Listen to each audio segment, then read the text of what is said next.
Hello বন্ধুরা, welcome back to my YouTube channel. কেমন আছো সকলে? আশা করি সকলেই খুব ভালো আছো, আর আমিও খুব ভালো আছি। তো এই হাঁকটা কিন্তু খুবই চলছে যে সূর্যের তাপে ডিম ভাজা। তো আজকে কিন্তু সেই ভিডিওই আমি তোমাদের সঙ্গে শেয়ার করব। তো দেখো, এখানে কিন্তু আমি নিয়ে নিয়েছি একটা ফ্রাইং প্যান, বাটির মধ্যে নিয়ে নিয়েছি সর্ষের তেল আর ডিম আর লবণ। তো চলো সম্পূর্ণ ভিডিওটা স্কিপ না করে দেখতে থাকো।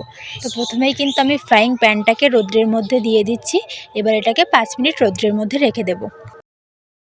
তো এভাবে 5 মিনিট রোদ্রে রাখার পর আমি কিন্তু ফ্রাইং প্যানের মধ্যে দিয়ে দিচ্ছি তেল। তো তেলটাকে খুব ভালোভাবে গায়ে আমি লাগিয়ে নিচ্ছি। তো ভালোভাবে তেলটা লাগিয়ে নেওয়ার পর আমি কিন্তু খুব সাবধানের সঙ্গে ডিমটাকে ফাটিয়ে এর মধ্যে দিয়ে দিচ্ছি।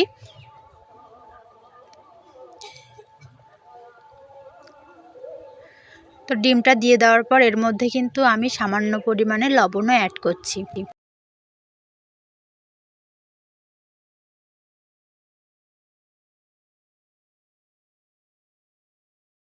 তো দেখো, সামান্য পরিমাণ লবণ নিয়ে আমি কিন্তু চারি সাইড দিয়ে খুব সুন্দরভাবে ছিটিয়ে দিয়ে এটাকে রোদ্রের মধ্যে রেখে দিলাম। তো আজকের তাপমাত্রা ছিল 42 ডিগ্রি। তো রোদ্রের মধ্যে একেবারেই যাওয়া যাচ্ছিল না। তো এটাকে কিন্তু রোদ্রের মধ্যে রেখে দিয়ে আমি সাইডে বসেছিলাম। তো দেখো, প্রায় 1.5 থেকে 2 ঘন্টা অতিক্রম হয়ে গেছে।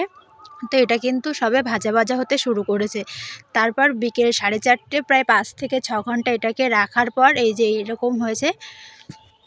তো এটাও কিন্তু এখনও সম্পূর্ণ ভাজা ভাজা হয়নি, কিছুটা অংশ এখনও কাঁচা রয়েছে। তো এই সাইডটা একটু পাতলা ছিল বলে এই সাইডটা কিন্তু ভাজা ভাজা হয়ে গেছে, আর এই জায়গাগুলো এখনও একটু কাঁচা কাঁচা রয়েছে।